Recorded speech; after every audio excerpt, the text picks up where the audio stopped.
Mesdames et messieurs, bonjour. Je vous remercie d'être là pour un moment qui s'annonce historique et qui est extrêmement important dans l'histoire de nos groupes respectifs, aussi bien que dans l'histoire de la publicité.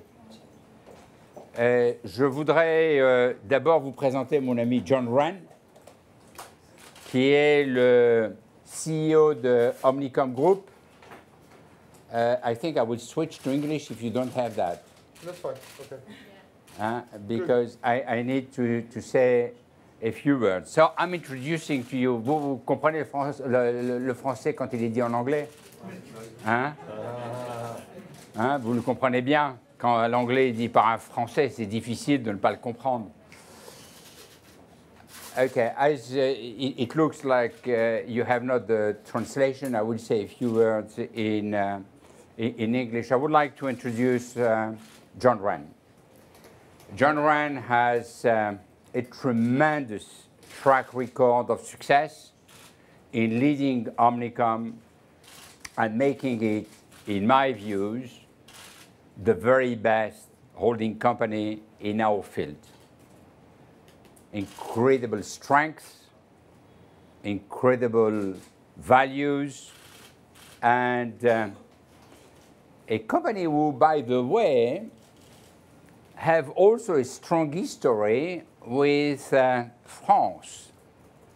I remind you that Bernard Brochon has been the international chairman of DDB. Correct. Jean-Michel Goudard. Absolutely. And Jean-Marie Dreux with us today. So great stars in our field, great people, and this shows that you have always believed in the French advertising people and in our industry and in what France can bring to a US company. I have mentioned three, but I have also to mention Hervé. Hervé with us also today. Bonjour Hervé, bienvenue. Je vais continuer quelques mots en français, puisque now you have something which is working. You check if it's working? Yep. It's working. It's working, good. Et je voudrais quand même dire que j'ai eu de tout temps, comme tout publicitaire, une très grande admiration pour les agences qui forment ce groupe.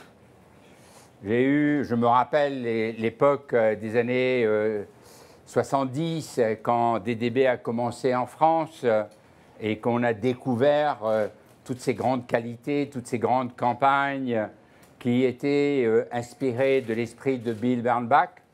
J'aurais pu montrer d'ailleurs des photos de Bill avec Marcel Bessin-Blanchet, et nous avons signé tout à l'heure le contrat sur le sous-main de Marcel Bessin-Blanchet à ses débuts, un sous-main qui a été récupéré de l'incendie. C'est vous dire à quel point la force est symbolique. Et puis, BBDO et ses très grandes campagnes, tout ceci a fait que je ne pouvais avoir que de l'admiration, et je n'ai jamais imaginé qu'il était possible que nous puissions nous retrouver. Donc je suis extrêmement heureux de cette opération qui va donner naissance au premier groupe mondial. Et je voudrais dire que si j'ai toujours eu du respect pour John, j'ai construit au fil des quelques semaines qui se sont écoulées pendant cette négociation de véritables liens d'amitié. C'est un homme de très grande qualité, un homme avec des valeurs qui sont extrêmement proches des nôtres et avec, me semble-t-il, énormément de points en commun avec nous. En tous les cas, dans tous ces moments de négociation, il y a des moments positifs, des moments moins positifs. Nous avons su construire une relation qui est absolument formidable et qui augure bien de la suite. Maintenant, je vais lui laisser la parole pour qu'il vous présente les principaux points de cette fusion entre égaux Et puis ensuite, à l'aide des slides qui devaient être sur mon pupitre à l'instant, je vais ensuite compléter la présentation de John. Et je le remercie et je tiens à vous dire que nous sommes partis pour faire un grand succès. John, the stage is yours. Ah, thank you, Maurice. And thank you for those kind words. I mean it. So do I. Okay. When this little journey of ours started, which was approximately 6 months ago, in casual conversations, and then they got more serious, we kept going back to New York, Bruce Crawford, myself, members of my team, and pinching ourselves a bit and saying, is this really possible? Can this really happen? And we pursued it, and we pursued it. I think the bond, I've always respected Maurice, and I know, and I want to thank you for what you said about me. But during those 6 months, I think we had many opportunities to test whether we would trust each other or not, or that we could get closer. And you proved 100% of the time that, in fact, that was possible. And I think, in part, that led us to today. So thank you very much. Now, the two great holding companies, I believe, are yours, which you've led since 1987, and then Omnicom. It was inconceivable that you could take these two great companies and great, in some way, could become greater. And I will give due credit to you in that you're the first one to have uttered the possibility, and then we worked through it. Now, through this whole process, fundamental to it was equality of sorts, that we strike a balance, and not only in financial terms, but in every other possibility.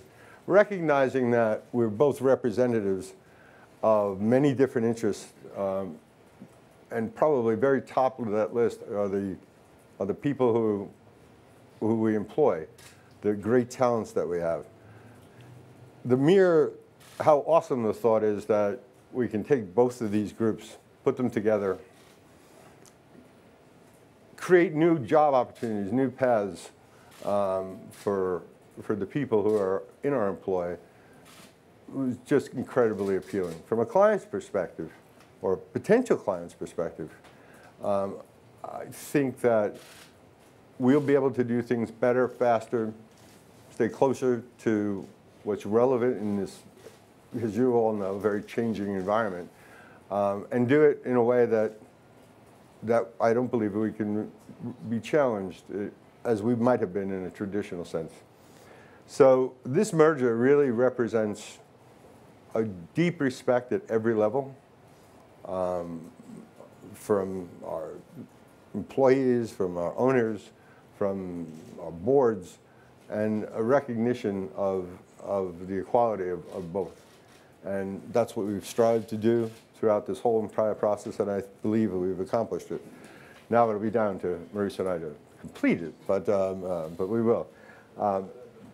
But we'll also, be creating the scale, the pure scale of both of the organizations in terms of, emerging markets which are yet to be developed, areas of production where we're both quite capable, but probably not both globally complete. We'll be able to move towards any one of a number of lists of things that we each would have gotten to at some point in some process, but this gives us the opportunity to accelerate many of those things. And for anyone who works for either of us who gets at all concerned about any of this, they shouldn't. What we can always use more of is talented people, because I believe we can easily create the opportunities for those talented people, and I think we have a commitment to do so.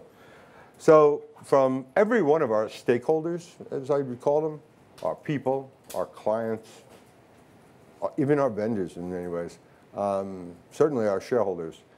This is being all done with a clear intention that we're going to create value. We're going to create new opportunities. We're going to honor our talented people. We're going to honor our talented clients and create something that no one else, I think, could even contemplate creating. And it's only through these two great companies is that possible. So I'll turn it back to you. Thank you, John.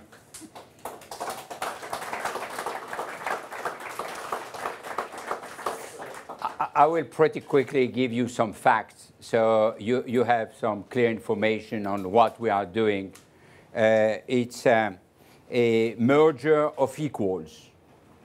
The name of the new company will be Publicis Omnicom Group, and the split of ownership will be roughly 50-50. It's approximately that amount of money. We intend to be treated both in the New York Stock Exchange and Euronext, and we will be doing this under the ticker symbol of OMC, and we have roughly the same capitalization, and this will lead to a company of $35 billion of capitalization, or 26.5 billion euros, and we have approximately the same net profit. This is a new company for a new world, the world of today and the world of tomorrow. I don't need to go through all the details, but you all know that quite well. There is the exponential development of the media giants, all these people from internet, the blurring of roles of all the players without any exception. It's not only the internet players. The explosion of big data, analytics, insights, a changing consumer behavior, a new talent to emerge with the evolution of technology and science, and access to new tools and new models. This leads to powerful solutions for our clients and new opportunities for our talents.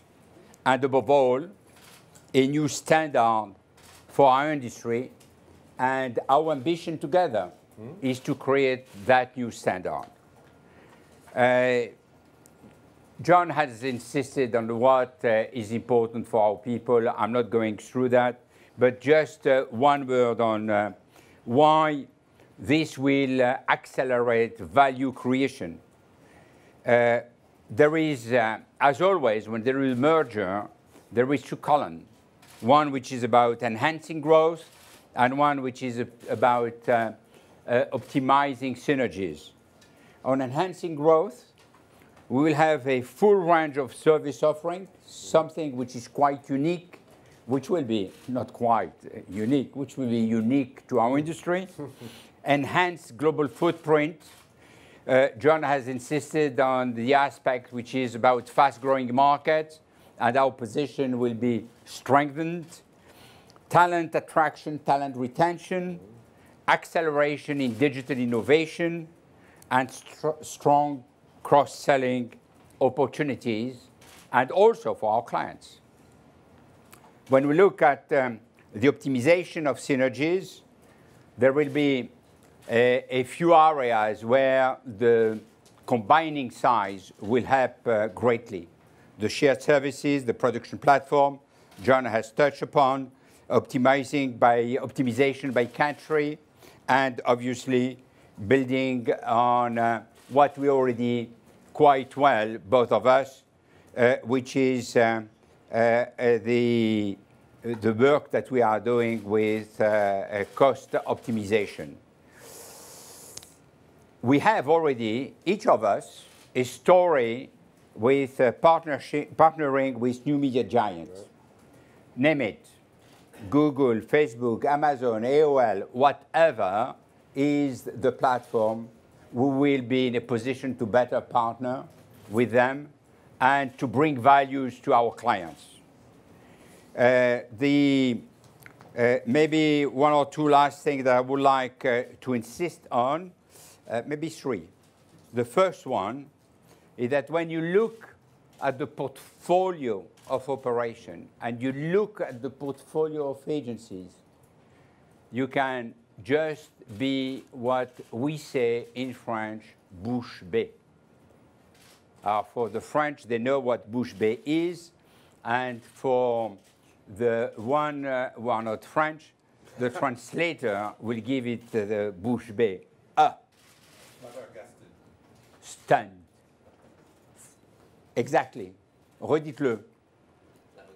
Exactly. Wow, fantastic. BBDNO, DDB, TBWA, Leo Burnett, BBH, Publicis Worldwide, Saatchi and Saatchi. And I can go through the whole list, whatever segment we are using. Creative, pure play, media, CRM, PR, specialty agencies. I'm not going through that. You will have the full list. The second thing that I would like to insist, I said 3, is the combined operation. It is a revenue of roughly 23 billion US dollar, and if you prefer, it is 17.7 billion euros. It is a net income of close to 2 billion US dollar, 1.5 billion euros, and a free cash flow 2.6 billion dollars and 2 billion euros.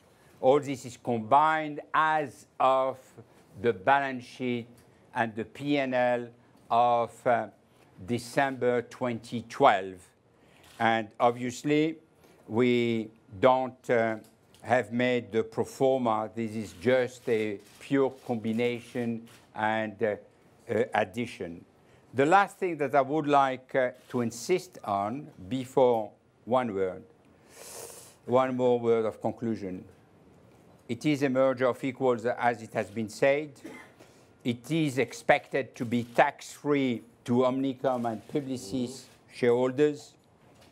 It will be a holding company based in the Netherlands, and we will keep and retain our headquarters in New York and in Paris. And as I have already mentioned, it is expected to be listed on New York Stock Exchange and Euronext Paris, and we are targeting to be in the indices of S&P 500 and CAC 40, and again under the ticker symbol of OMC. During a period of 30 months, John and I will be co-CEOs. After 30 months, I will become non-executive chairman, and John will be CEO, sole CEO. The board is a single board structure with equal representation. There is the 2 co-CEOs who will be on the board, as well as 7 people coming from each company. There will be 4 committees: nominating and corporate governance, audit, compensation, and finance committee. And we have made a commitment to increase the gender representation in order to come to parity and increase cultural difference. The last thing that I would like to say is that we expect to retain our BBB+ rating, and this operation is expected to be accretive to EPS adjusted. And last but not least, we will do the regular filings.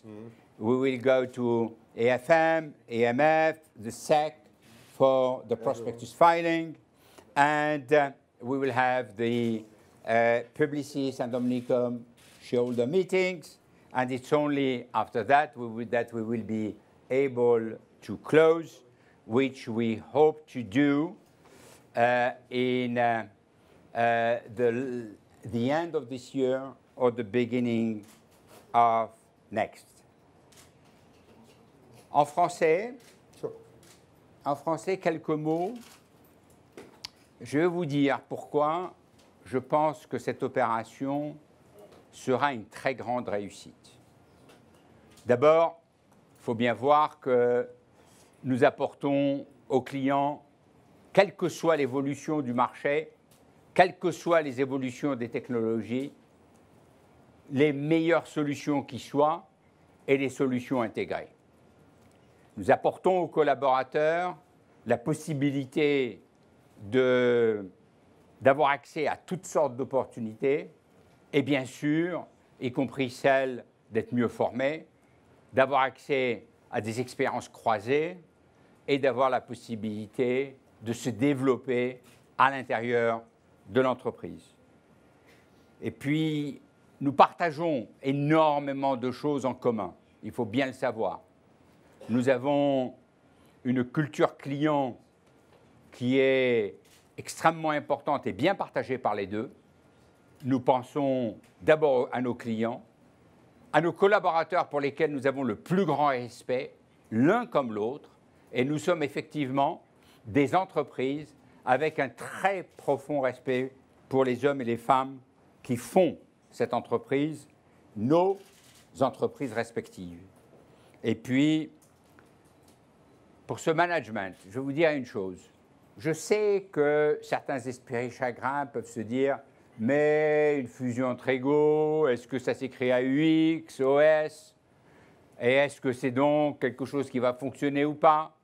La réponse est simple. Nous avons su créer une relation extrêmement solide.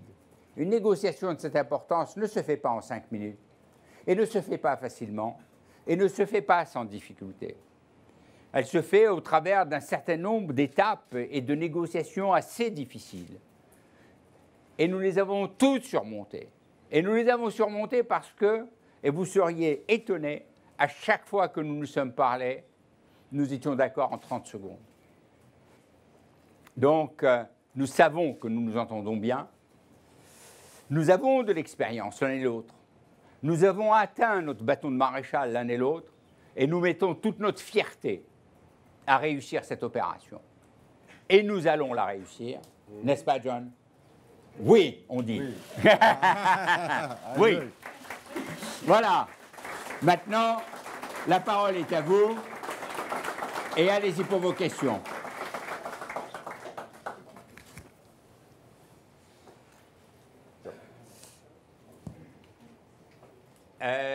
Les micros, voilà, allez-y, en français ou en anglais, et vous dites à qui vous vous adressez.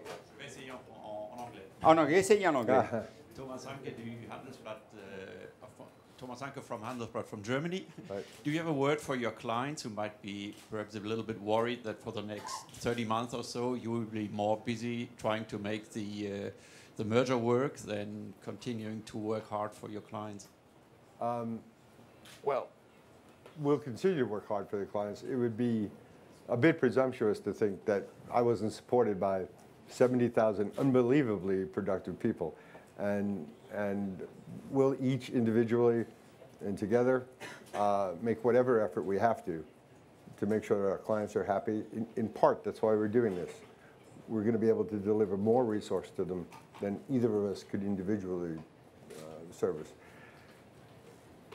I don't know if that answers your question. On my side, I will complete the answer. First, we will have a transition team, Yes. which will be formed pretty soon.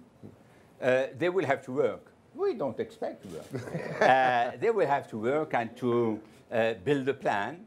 And second, we have, both of us, a great experience at merging, acquiring, doing all this kind of stuff. So it's not something which is totally new to us. Obviously, it's a different magnitude, but that is what it is. I'm really not worried about that. Next, Madame. Elle est là, après. Liz Alderman with the New York Times. The French government has been fairly active, as you know, in the last several months in terms of trying to protect iconic French companies, and certainly Publicis could very well be considered an iconic French company. What kind of assurances, if any, have you received from the government that they will not try to block this merger? You do describe it as a merger of equals. And what steps are you prepared to take if any objections come up? And the second question is, what types of regulatory hurdles on both sides of the Atlantic would you expect to encounter, and how would you plan to overcome them? Okay, regarding the French, obviously we are a private company and publicly traded, but we are in private hands, so we are not owned by the French government. And yes, we are one of the iconic companies in France, definitely yes. And we have informed all the officials yesterday evening and this morning. I can tell you that the reaction we got from everyone was a tremendous support. So we don't expect that the French government will have anything else than great support. Regarding the regulatory, you want to say something? I think if you count the countries, it's something in the order of between 41 and 46 that we have to get clearances from. There'll be different issues in a few areas, but we're not expecting anything that would prevent us from going forward at this point. We've looked at it pretty carefully, and there's a lot of competition out there at just about every level. So it's procedural, and we do need their approval, but we don't anticipate anything overwhelming. So, Leila? Just to follow up on that point, could there be any divestments or concessions you might have to make in various territories in order to get the deal approved, and could that dampen the synergies? Until we go through it, we won't know, to be perfectly honest with you. And we've had very, very professional, very expensive attorneys.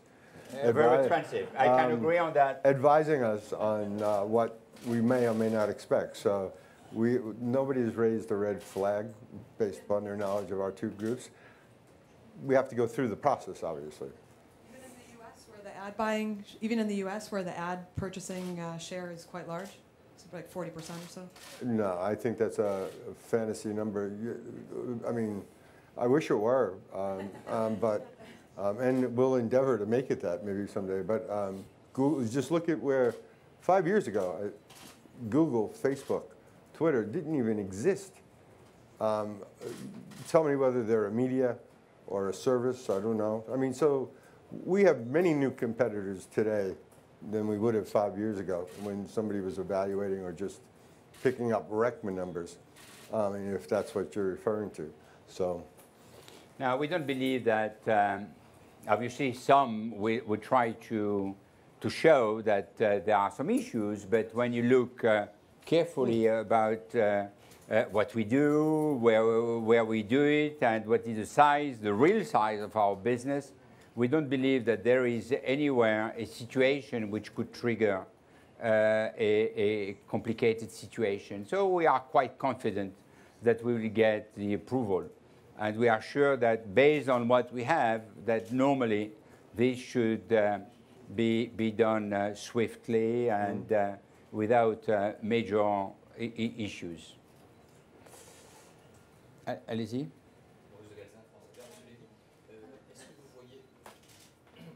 Monsieur Lévy, est-ce que vous voyez cette fusion entre égaux comme un couronnement de carrière? Vous avez parlé de bâton de maréchal, tous les deux. Oui, un couronnement de carrière qui en plus, vous fait devenir numéro 1 mondial devant Martine Sorel.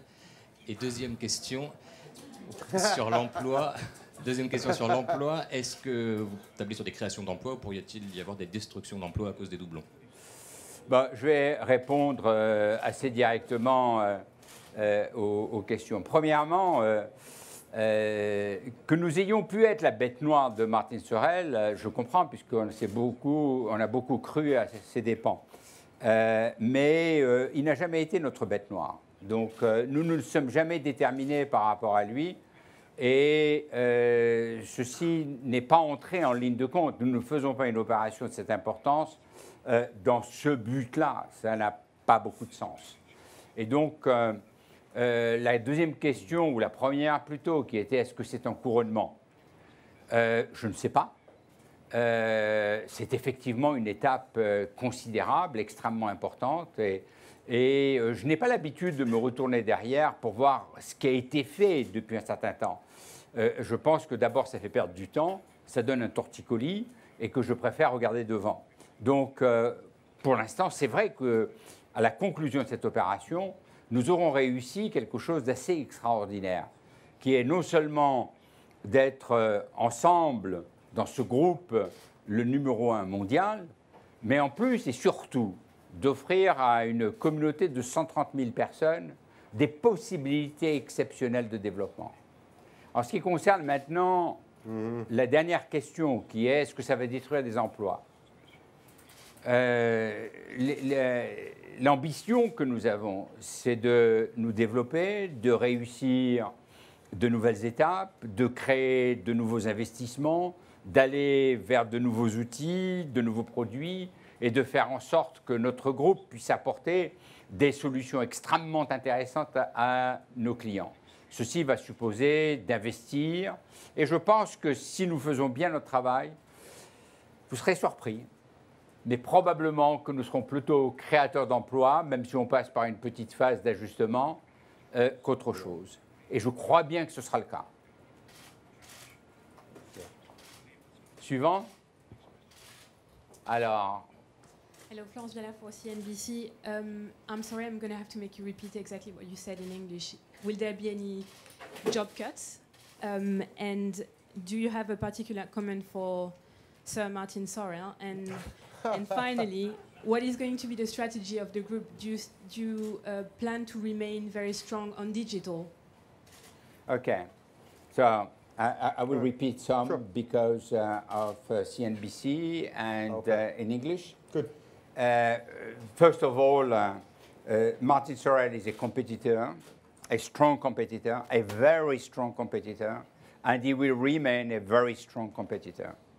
And we respect WPP enormously, and we do not define our strategy as regard to what he will think or what he will do. We define our strategy for what is good for our client, for our people, and for our shareholders. This is pretty clear. Is it the swan song?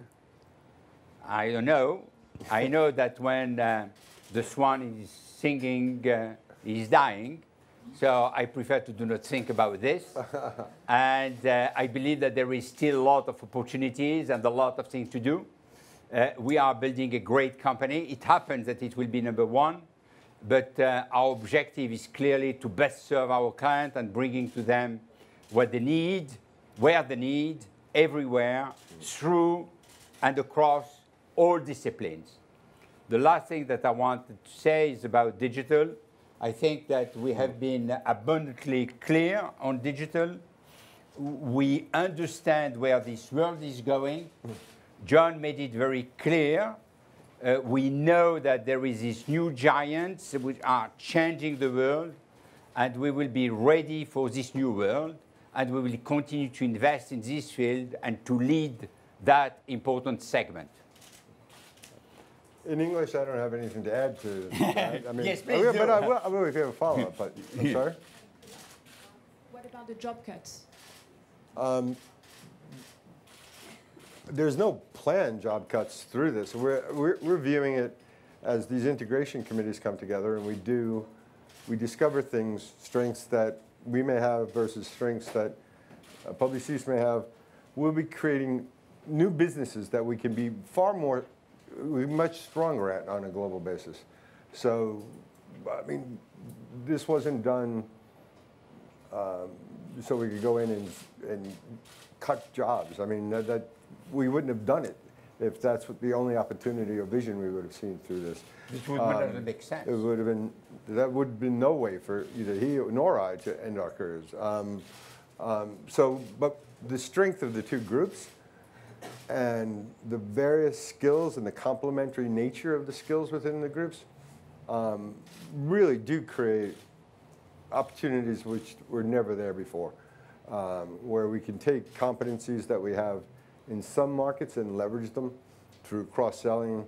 We can take investments that, because of these new competitors, we're required to spend money and to do things. And oddly enough, he spends it, and then I spend it. Well, we won't spend less, but we might get a faster, better product, which creates new clients, new opportunities out of it.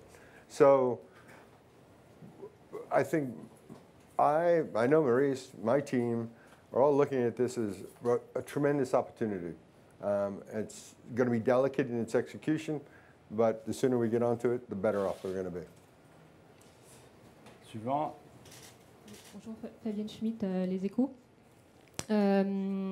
Elisabeth Badinter est actionnaire à 9% du capital de Publicis. Quelle va être sa place en tant qu'actionnaire dans le nouvel ensemble? Elle sort complètement? Ah, pas du tout. Pas du tout. Elle reste actionnaire. Elle a pris un engagement d'ailleurs de soutenir cette opération. Je n'ai pas insisté là-dessus, mais c'est dans la press release, dans le communiqué de presse. Elle a pris un engagement, de même que j'ai pris un engagement, de même que la famille d'Elisabeth Badinter a pris un engagement de soutenir cette opération. Alors, ce qu'on n'a pas dit, parce que j'ai été assez rapide dans la présentation, je ne voulais pas vous ennuyer, mais c'est l'occasion de le préciser. Bruce Crawford, qui est actuellement le chairman d'Omnicom, sera le premier chairman pendant que nous serons tous les deux co-CEOs. Et c'est Elisabeth Badinter qui a souhaité que ça se passe ainsi. Et il sera le premier chairman pour 1 an. Et ensuite, c'est Elisabeth Badinter qui devient chairman à sa place. Quand lui sera chairman, elle sera vice-chairman, et quand elle sera chairwoman, il sera vice-chairman. Voilà. Donc, et en ce qui concerne, pardon, ben, sa participation sera diluée, bien sûr, tout comme mes actions, tout comme les actions de tout le monde, et nous espérons que nous allons être créateurs de valeur. Et que donc, dans cette opération, le fait que nous ayons une participation moindre est quelque chose qui devrait être positif pour tout le monde.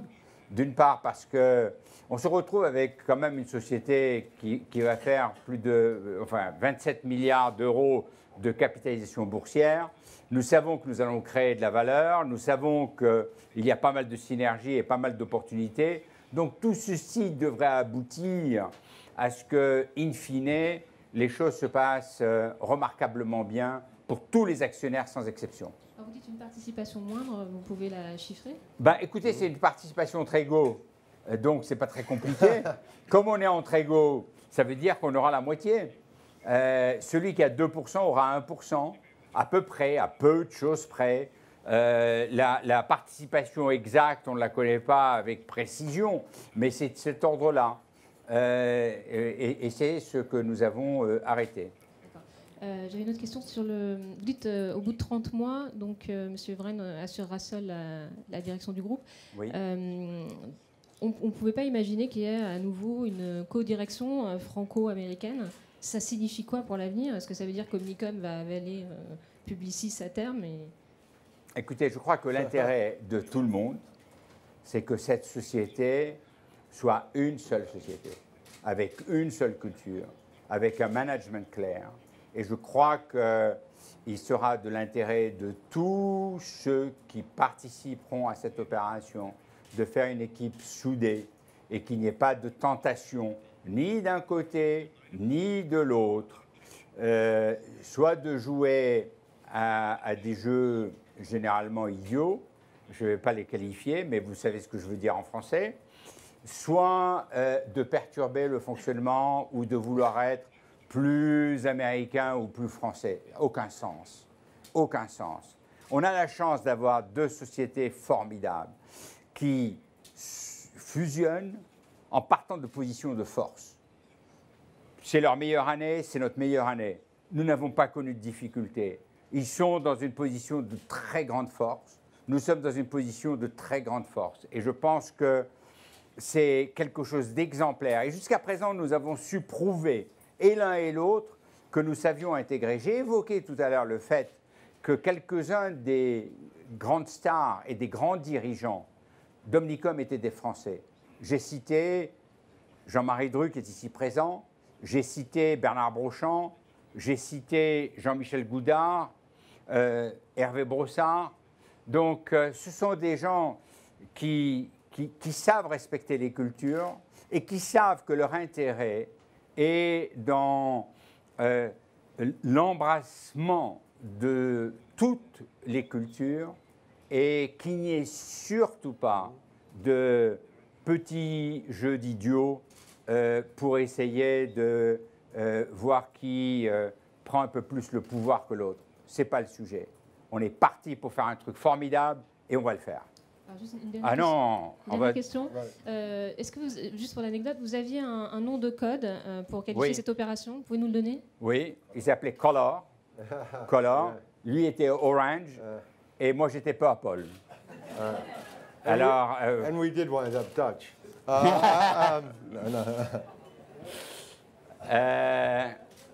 Enguerrand. Bonjour, donc Enguerrand Renault. Figaro, une question pour Orange et Purple. Cette fusion va créer des recouvrements entre les grands clients. Comment est-ce que vous allez gérer ces recouvrements? Et puis, est-ce que vous avez déjà prévu, vous avez prévenu vos grands clients, vous les sécurisez, et est-ce que vous attendez à des pertes de chiffre d'affaires et de clients? Et la deuxième question, pardon, je vais en profiter tout de suite, pourquoi avoir mis le nouveau holding aux Pays-Bas?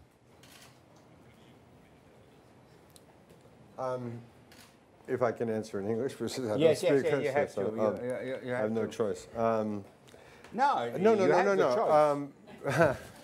True.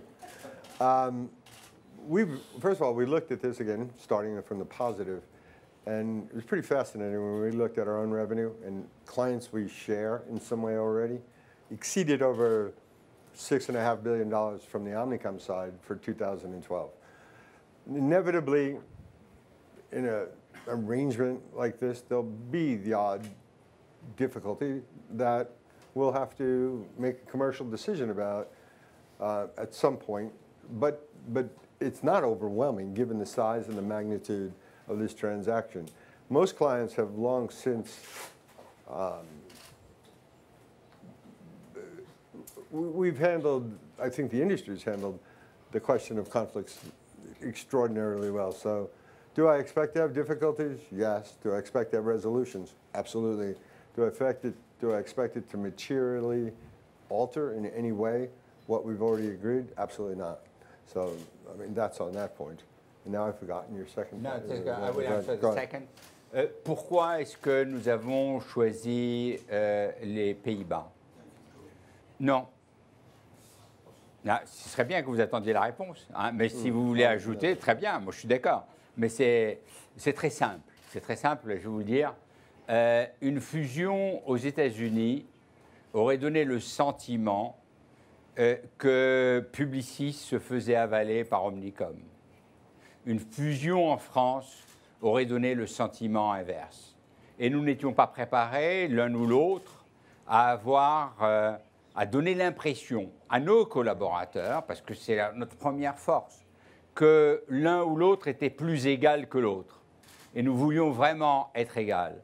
Et donc nous avons fait sur le modèle de ce qui a été fait avant nous. Nous avons d'illustres exemples, que ce soit EADS, que ce soit ST Microelectronics, Air France KLM, Renault Nissan. La liste est longue des gens qui ont cherché à trouver un troisième lieu pour pouvoir loger cette holding. Et puis après, on a regardé quel était le pays dans lequel on pouvait la loger. On avait deux hypothèses, enfin il y en avait trois.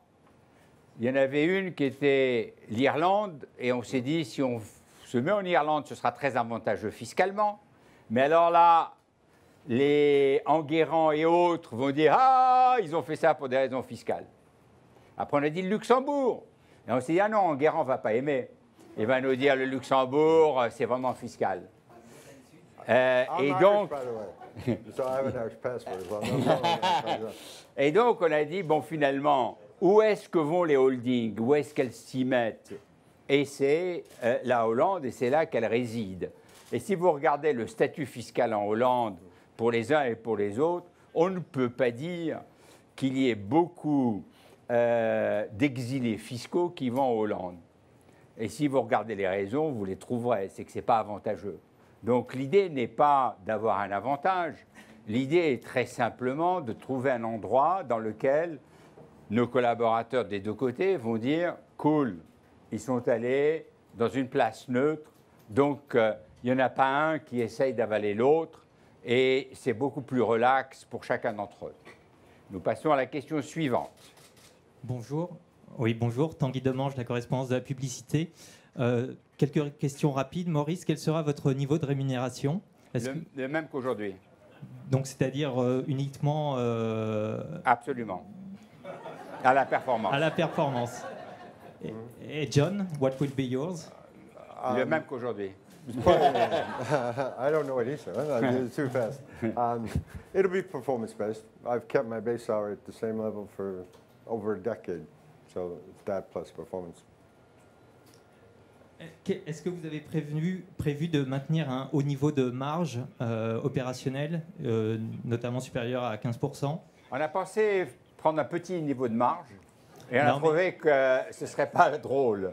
Alors on s'est dit qu'un haut niveau de marge c'est mieux et de partir de la base dans laquelle nous sommes en visant l'amélioration de la marge, c'était encore mieux. Et donc oui, on vise l'amélioration de la marge, bien sûr. À quelle perspective? Écoutez, là-dessus, on va donner davantage de détails à une réunion future. Autre chose, vous avez dans votre activité en France de la régie publicitaire. Est-ce que vous avez, ce n'est pas la culture d'Omnicom d'avoir sous le même toit régie et agence média? Est-ce que vous allez céder cette activité?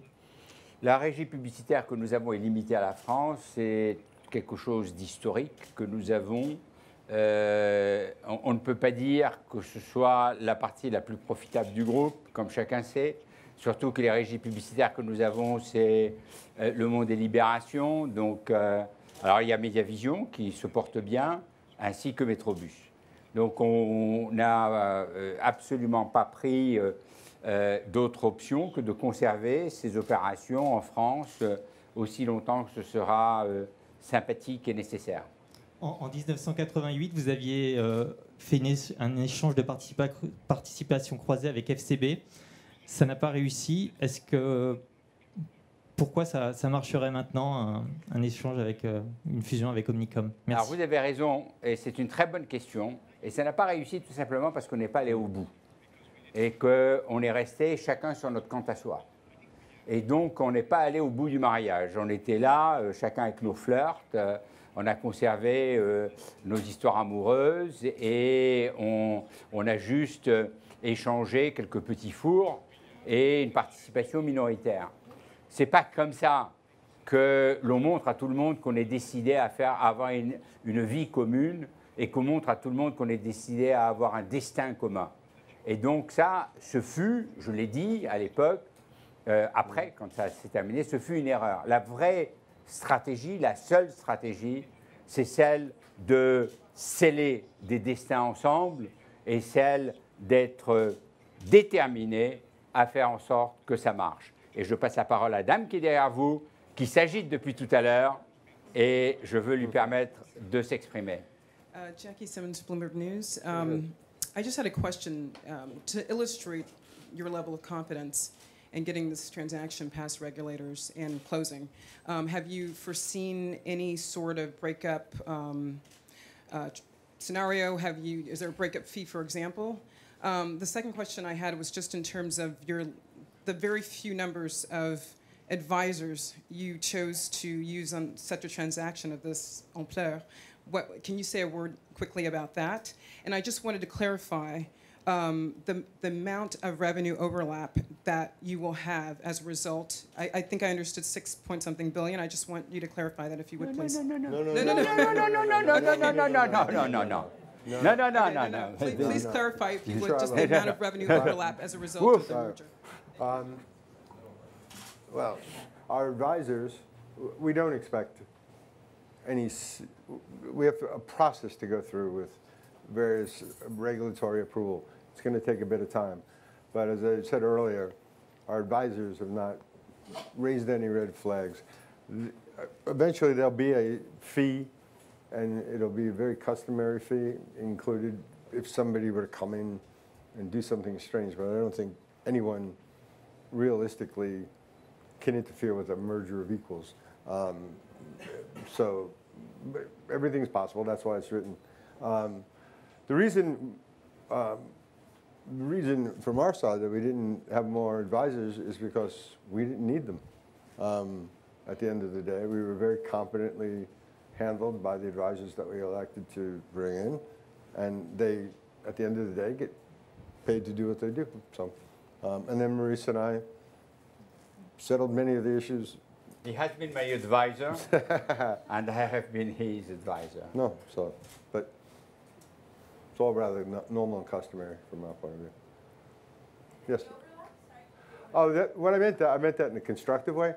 When we first ran out of $13, $14 billion, we saw that we already shared. So he might have the advertising account, I might have the media account. So one of our brands, or multiple of our brands, are already doing common work and already cooperating. Procter & Gamble, I could name many. And so that was a very positive thing, because the possibility of, in an earlier question, of conflicts that people pick one or two names and try to extrapolate them as if they would affect the deal. That's all. That's the only point I was trying to make. I will complete, if I may. Regarding the advisors, I think, first of all, that they have done a great job, and we are, on both sides, extremely pleased. Second, I think that if we have been able to discuss during all this long period of time confidentially with no leak, which is quite extraordinary, and it was almost a miracle, it is simply because we have very few advisors. And this has been extremely positive. On the conflict issue, both of us have a long experience of having separate brands, BBDNO, DDB, TBWA, Leo Burnett, Publicis Worldwide, Saatchi & Saatchi. So different brands, different operation, very strict firewalls, Chinese walls if you prefer, and this has worked extremely well. And we believe that we can build for all our clients solutions which will be satisfactory to them, and we are quite confident. So this, we will take only the two last questions. Is there anybody? Go ahead. Good afternoon. Adam Thompson from the Financial Times. You mentioned in the press release synergies of approximately $500 million. I wonder if you could just give us some more details as to where you think they may arise, which areas. And the second question, you said that this idea came about roughly 6 months ago. If you just give us a flavor, was there a moment, or were you together? Was it on the phone? Just any detail would be nice. Thank you. No. And it was not calculated. No. It was just an encounter, as we do socially from time to time. We are meeting, and one question leading to another. I just drop like this, but like if we would say in French, a plaisanterie. And John thought through, and we had another encounter. In the meantime, we started to think about it. I said, boys, you are stupid. What is this stupid idea? And looking at the thing, it was not that stupid. And on his side, he thought that it was not that stupid. And we started the discussion on a very light way first. Regarding the synergies, we will make a presentation in due course, and we will give more detail. This has been calculated, and the numbers that we are giving are numbers we feel comfortable about, and we are not going to enter into any detail at this point in time. We have first to make the presentation to the financial analysts, and we want to make sure that we give the information to everyone at the same time. So it's something for which we are not going to give details today. Sorry for that. Ruth. I have two questions. One was just asked by my competitor, Wall Street Journal. Once, can you give an idea how much of your revenue of the new combined entity will come from digital and emerging markets to have an idea of how big it's going to be? And can you explain a bit more why, give some specifics about why size matters so much, leaving aside just media buying in the new digital world controlled by technology? And the second question would be just to you, Mr. Levy. You're, Frenchman. You've grown with this group for over 40 years. You've been very close with the founder. On a personal level, what does this day mean to you? And will the group, maintain its sort of French culture at the same time as American culture? Je vais répondre en français. You have to put your headset on that aspect because my English is too poor to speak in English. And I want that she understands me. When I'm speaking about numbers, if she doesn't understand, it's not very important, just numbers. Je vais essayer de vous dire, effectivement, j'ai passé ma vie dans cette entreprise et j'ai un attachement à cette entreprise qui est viscéral, qui est extrêmement fort, et j'ai un attachement à Marcel Bleustein-Blanchet, qui a été le fondateur de ce groupe et qui a été mon mentor. Et j'ai un attachement à la famille et à Elisabeth Badinter extrêmement fort. J'ai aussi un attachement extrêmement puissant aux équipes avec lesquelles je travaille depuis des années et qui sont franchement absolument superbes. Et même celles qui nous ont rejoints récemment sont aussi absolument superbes. Les relations que j'ai avec Jean-Yves Naouri est très forte, la relation que j'ai avec Jean-Michel Etienne est très forte. Et ils ne le savent pas, mais c'est la première fois que je leur dis, mais autant que je le dise publiquement. Et avec tout le monde, parce que je suis profondément attaché et je reste, malgré mon côté un peu strict, je reste un affectif. Et on ne peut pas faire ce métier si on n'est pas un affectif. On ne peut pas faire ce métier si on n'est pas pétri d'émotions. Et je suis pétri d'émotions et j'aime cette entreprise et j'aime les gens qui composent cette entreprise et j'aime les clients de cette entreprise. Et je suis extrêmement heureux de ce que nous faisons aujourd'hui, profondément heureux.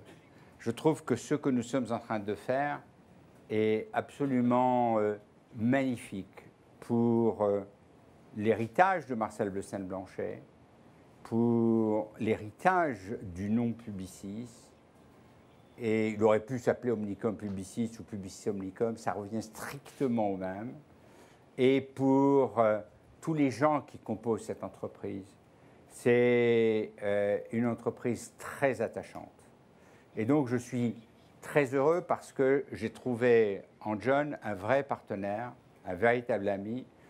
Et il y a des choses qu'il est difficile de dire parce que on dit ouais, tout ça c'est pour une conférence de presse, tout ça c'est fait pour amuser le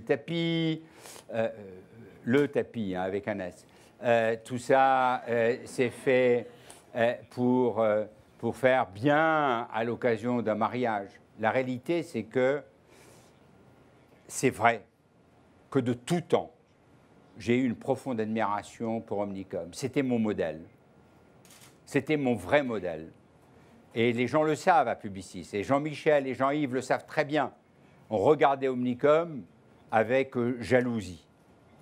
Et donc, on a essayé de faire aussi bien ou de faire peut-être un peu mieux. On n'est pas arrivé à faire mieux sur certains aspects, on a fait mieux sur d'autres. Et puis, on a fait bien sur d'autres. Donc, c'est une entreprise que je l'ai dit tout à l'heure, et c'est sincère, pour laquelle j'ai vraiment beaucoup d'admiration. Pour John, je dois dire que je l'ai découvert progressivement. Et j'ai découvert un homme, d'abord, socialement, on se voyait dans certaines réunions, et on avait les mêmes réactions sur beaucoup de sujets. Ce n'est pas le genre show-off, ce n'est pas le mec qui roule des mécaniques, C'est pas le mec qui, comme certains, raconte des bêtises. Je fais allusion à personne. C'est un homme profondément honnête, fait d'intégrité et qui adore son métier, qui adore ses clients, qui commence toujours par les clients et les collaborateurs, exactement comme nous. Et les résultats financiers qui sont formidables, eh bien ces résultats financiers, c'est le résultat justement des clients et des gens, et pas autre chose. Et puis quand on a eu à négocier, on a beaucoup discuté. Et de temps en temps, il faut bien le dire, les équipes de l'un ou les équipes de l'autre étaient en train d'essayer de rendre les choses difficiles, en train d'essayer de protéger l'entreprise. Et c'est normal, ils faisaient leur boulot. Dès qu'on se parlait, les petits obstacles étaient éliminés en quelques minutes. Et on disait tout de suite « done ». Do you agree? Yes, done. Et ça ne durait pas longtemps, on n'avait pas besoin de trucs très longs et on n'avait pas besoin d'avocats à nos côtés pour nous dire « you can't do that ». On le douait, comme on dirait l'autre, on le faisait, point barre. Et j'ai une très grande confiance dans ce qu'on fera ensemble dans l'avenir. Je suis profondément sincère en cela. Voilà ce que je voulais dire. Après, je répondrai en complément de ce que dit John sur la première question. Pardon d'avoir été long sur la deuxième. I couldn't agree more in terms of how the process was developed and how we discovered each other and whether or not, when it came to important issues, not only how not only the outcome, but the process that Maurice went through to get to his conclusion, the process that I went through to get to my conclusion, were exactly the same with the same emotions. So there was confidence built throughout this entire process. I'd even go as far as to say some of the more difficult issues, the fact that we were able to get through them in the way that we were, I think reinforces what will come in the coming months and years. Because we just didn't look at each other and say, let's go do this because of some minor reason. We did this because we believe we could trust each other, and we believe that we could come up with or develop the solutions or the opportunities which were the most sensible in benefiting whatever the subject matter was, the people, the clients, whatever. So we're in complete alignment, and we're both very experienced, so we know, and we've even discussed how we'll handle this, that there will be, on occasion, a couple of things that we simply can't come to agreement with. We know that we even put a process in, which I won't go into, but neither of us can win 100% of the time. That's not practical. And using our experience, using that knowledge, we'll hopefully come to the best solution as the company comes together and then matures. Then that's your second question. Your first question. The first question was about digital. I will start. You finish? Yeah. Okay. Either way, it doesn't matter. So go start, please. On digital, we are not accounting the things the same way. That's the reason why we cannot tell you that we have 37% and that Omnicom has 33 or 41. What we know, when we look down what we do, is that in terms of size and in absolute number, maybe we will have, Publicis, we have a higher percentage. In absolute numbers, maybe they have a higher number than ours. So in total, it will be a very big number. And we are committed to digital because it's part of the future. It's clearly something which will be decisive for our clients. And the last thing that I would like to add is that the reason why size matters in this field is simply because when you look at these internet giants and the billion of people who are connected, we are not with the classic approach with some million or a rating of a few percent or whatever. We are with number with absolutely huge, and we have something paradoxical to do, which is to crunch billion of data in order to come to a message to a very narrow audience with a message which is relevant to a very narrow audience. So that is what we can say. Yeah, John, do you want to complete? Sure. I mean, the only thing I would add to it is there's very little difference in what we're doing. There's probably a difference in the way we've decided to describe it in the past. I think each of us, we certainly believe that anything that's still working or moving or worth having 3 years from now is going to be digital, because we think the whole marketplace is going that way, and we think that every campaign, every social media touch, everything that we do, even billboards nowadays, are digital, will become digital, and are already ingrained in what we do day to day.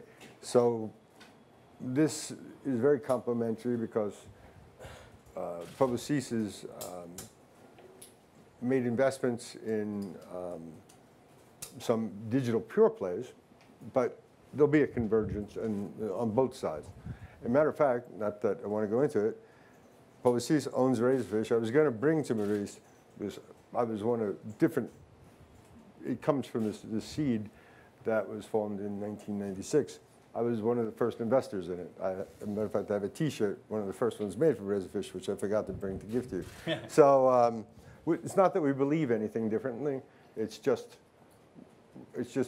we express it differently in what's going on. So, one last question. Allez-y. That's the last one. I'm sorry.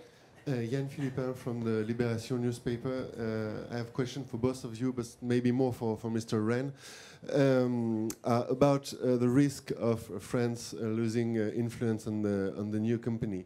Because as you know, Publicis is already very globalized. It's what made its success. And in a way, the last thing that makes this group French is this building and the teams which are in it, on top of it, Mr. Levy. So in a little bit more than 30 months' time, you're going to be the sole CEO. Mr. Levy will be non-executive. So what will be the use for you, and with a group which will be even more globalized, where France will be a very tiny part, so what will be the use for you to keep this building and second headquarters in Paris? Well, from my perspective, this building isn't going anywhere. I mean, this is the best real estate, and this far exceeds anything that we have. So I think there are a couple of points. One is, if you can just hold the French part, I gave up my American by doing this merger, effective headquarters, and I'm becoming European. So don't lose sight of that. Don't lose sight of the fact that our management, as does Publicis, where the clients are generated and where the money is made and all the rest of it, they're global. France is extraordinarily important, no question, but they're truly global companies, as are we. And as a result, in our own past, in Omnicom, I've had network heads and people who run significant parts of the company who are French, probably more French, if you had to count, and I've never done it in the last 20 years, even people who have held jobs and then retired from them, so they don't turn over that quickly. There's probably been as many French as Americans in an important role somewhere in Omnicom. So that's not even contemplated from our perspective, because we've always viewed ourselves as a global company, and we thought, as Maurice explained in a lot more detail earlier, the Netherlands was an elegant solution for anybody that would be troubled by that question. And that's why we proceeded with the Netherlands. So. Je vous remercie d'avoir posé ces questions parce que je crois que ça permet de clarifier les choses.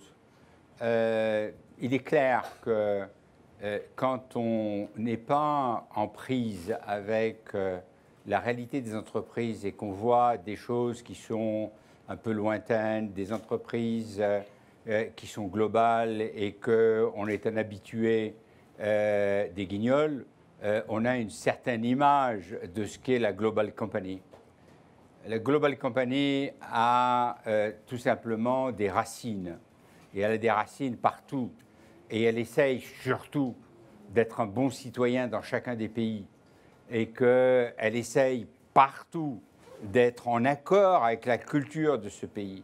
Si nous avions opté à un moment donné, et si nous aimons bien notre signature, vive la différence, c'est parce que nous sommes différents d'un pays à un autre, nous sommes différents par rapport à nos concurrents, et nous sommes extraordinairement respectueux des cultures de chacun et des cultures de chaque pays dans lesquels nous opérons.